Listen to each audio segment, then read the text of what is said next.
Hey, good morning, everybody. I just finished up my workout and started today. It's always nice to start the day with having to dispel some misinformation. This time it was from a supposed journalist, Florida propaganda or floridapolitics.com. I believe it's a pay for play supposed news organization. But they said I don't live in District 2. That's news to me because I am sitting in my house in District 2, 1432 Grayfield Drive, St. Augustine, Florida, 32092. So many of these things could be avoided if a reporter would just pick up the phone and call me. But now we're going to have sources like North Florida Patriots spreading this misinformation online and trying to be fear mongers. And to let you know a little bit about North Florida Patriots, quite frankly, folks, I blocked them right away because as soon as I filed to run, it was like incessant, the lies they were telling about me. And North Florida Patriots is basically, I consider them like a domestic terror organization. They're like an Antifa. They claim to be conservatives. They cast me as a radical leftist, which is weird because if they could produce one source for my entire life that said I was a leftist and not a conservative, maybe I'd give it some credence. But it's complete nonsense. They're also cited by Christian Whitehurst usually as a reputable source.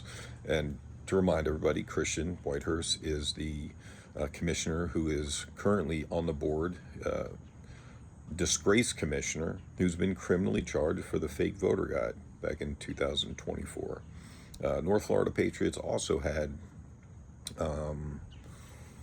I quite frankly, I don't know how they haven't been charged with making false police reports because in that 2024 election cycle as well, one of the organizers or runners of North Florida Patriots, they had a 65-year-old woman thrown in jail and arrested, rather. I don't know if she was thrown in jail, but she was arrested for what I see is a fake false police report. They accused her of assault. I saw the videos. She touched him on the back of the tricep to get his attention during a meeting, and he showed a picture of his bruised forearm to the law enforcement officer as evidence of her assault. So I don't know how he was not charged with making false police reports, but these are the type of people we're dealing with. I'd say they are below scum. They are cowards. They are not men. If any one of them were men, they would have picked up the phone and called me and requested a meeting. My number has been public information. My address has been public information.